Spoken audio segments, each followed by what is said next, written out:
Gia, according to Minneapolis police records, homicides have nearly doubled so far this year compared to last year at this time.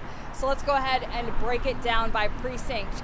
In the 3rd precinct, which is near where George Floyd was killed, homicides there are up 150% compared to the 5-year average.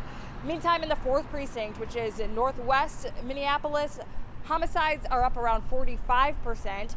Now here in the downtown area, 1st precinct, homicides have actually dropped 12%, but breaking it down further in the downtown west neighborhood, violent crime also dropped 30%. However, in downtown east, near the Stone Arch Bridge, violent crime increased over 100%. We checked in with Mad Dads of Minneapolis. Is we're finding a lot of people that just need help, and they need more than just law enforcement, but they need people to show them how to get to resources. They need people to show them how to get to the services and programs that are available to them.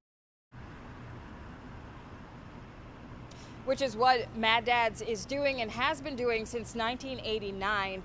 Their programs include crime prevention and intervention, youth services, family engagement, community engagement. Really important work considering that the future of public safety in Minneapolis is so uncertain, especially right now. Yeah, for sure, Kaya. And it's really interesting to see the crime stats broken down in that way. Thank you.